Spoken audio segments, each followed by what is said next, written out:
Hey guys, Katana7 again. This time with a review of the 144th scale Gunpla Builders Parts HD MS Launcher 01. And what we're getting with this set is two very awesome katanas and also two launchers, according to the title. And these are very reminiscent of those leg-mounted missile pods the Zakus have, or the waist-mounted missile launchers the Zakus have. Now, these katanas are really nice. First, one important thing about these is that this mounting thing here, you can remove it and then simply put it the other way around. So you can either have one on the left and one on the right, or you can give it to two mobile suits and have them both on the right side. So that's a really cool thing, that you can actually have one on the right and one on the left, and that it didn't just give one. Well, it didn't just give us two that would always mount on the left side of the mobile suit, and that you can customize it yourself. Of course, the sword is completely removable, so let's see how the mobile suits will hold on to these. And immediately there is a pattern arising. Neither of these hands really holds on to it super well, but because of its shape, like the rectangular handle and also the handguard here on top, the sword isn't really going to go anywhere, and you can still keep it in some decent action poses. Also, because the surface is uneven, it's not really going to slide down all that easily, even though it's not in there super well. As you can see, it only really moved once I nudged it a bit. And the same pretty much goes for the Mark II here. You can hold it to the side and even down, so as long as you're not really going to shake it too much, that sword is going to be pretty stable. Let's put it like that. It's not going to be super snug, it's going to be stable. Same thing with the Xeon hands here. Not super snug, but stable. They're just a bit wobbly, but they're not going to go anywhere. And now with the standard Seed and Seed Destiny hands and the all Gundam Project hands. Need I say it again, the pattern repeats itself. Which also turns out to be kind of weird, because none of the most prominent hands seem to be able to really hold on to the sword, to the katana, really well. Makes me think that they probably could, it probably would have been a bit better if the handle was a bit thicker, because none of the hands I tried couldn't hold it because it was too thick. It was too loose in all of them. But hey, the good news is you can assume that all of the mobile suits that have an open holding hand will be able to hold on to your katana. But now, you of course have your katana, but where are we gonna put the scabbard? Well, for most machines, the answer is very simple. You just remove the side skirts, and almost all of the high grades use the same kind of poly cap right there. So then you simply take the ones on the right side, you put them in, and there you go. And I should also point out that both the missile launcher here and the scabbard uses the same type of connection. So this thing will then also just go on there once you have removed the side skirt. It's not gonna be the best fitting thing, I guess. It is gonna stand out a bit, but it will connect there. So there. And then we still have a few other options you can do, because, well, let's say we want to give our Zaku here a scabbard. These use a different type of side skirts altogether, but the good news is, once again, something I personally wasn't really expecting. The gaps here for the heat hawk work absolutely perfect. So if you want to make yourself a custom Zaku with a katana, look no further. Another backpack that kind of has compatibility with the scabbard is the Gym 2s, and therefore also the Gym 3s. The thing is, it's not really going to go in there all that well unless you're really going to jam it, or if you're going to hollow it out a bit, but as is, you can kind of ram it in there. Another problem is it uses a different kind of polycap in there. That one uses the rectangular yeah, it requires a rectangular peg rather than a round peg, as with all of the others. And then the final question is, well, what about the Strike Gundam there and all of the other All Gundam Project ones?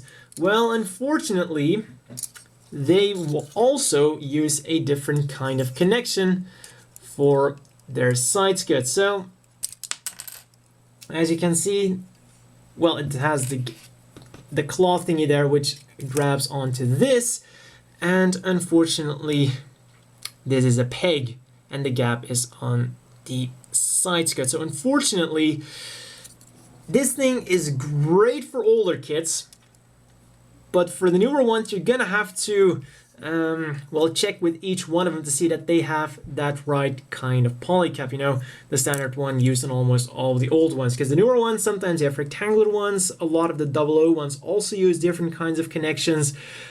But in general, like almost all of the Hierarchical Century ones, and as far as I know, also almost all of the Gundam Seed ones will fit. And talking about Gundam Seed, I don't have the Strike Noir's backpack on there for no reason, because that is also gonna be a fantastic fit.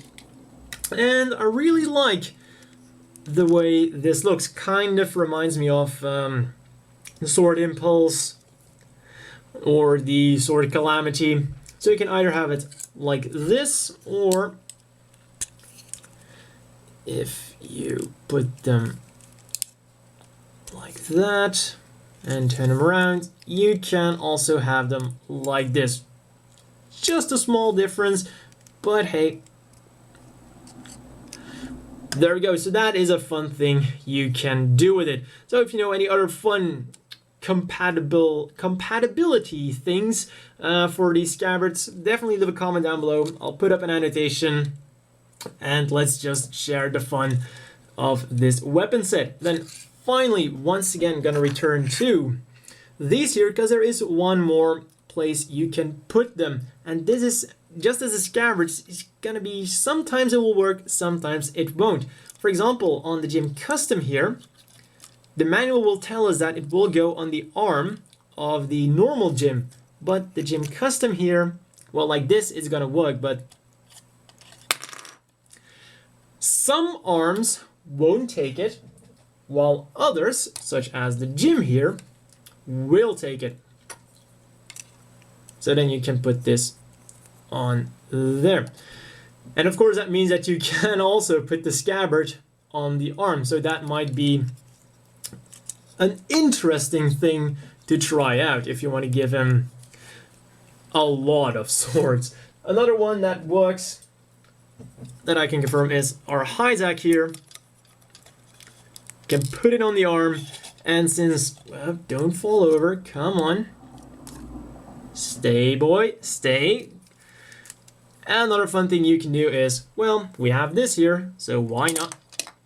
Great, I'm watching out for the Zaku to not fall over, and the Gym falls. Oh no, you don't. You're staying right up, and there we go. And that kind of fits on the bazooka as well. And then, well, since we're talking about compatibility with the scabbard, if you pull this out, you can, if he stays up, thank you very much. And that's of course the wrong scabbard. You can also hook that up with this to give your Zaku some extra sabers. As always, the inevitable question is, do you want to buy this? And well, for 500 yen, I would say absolutely yes. The katanas are badass, and well, the launchers are neat little extras. I mean, if you can stick them onto your mobile suit, they will definitely enhance the firepower of your machine.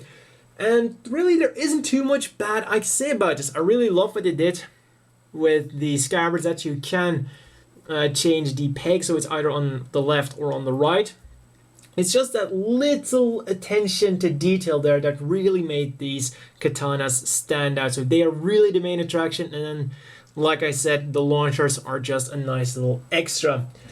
The only bad thing I could possibly say about this is, well, it depends on how you look at it, because the color seems to be quite on the light side. So if you're just gonna put this on a mobile suit like this, it might look a bit off. Like for example, on my solder dagger, it's not too bad because there's a lot of shades of gray on there already, but if you have it on another mobile suit and you really see those standard grays, it will look a bit off, like just a bit too light.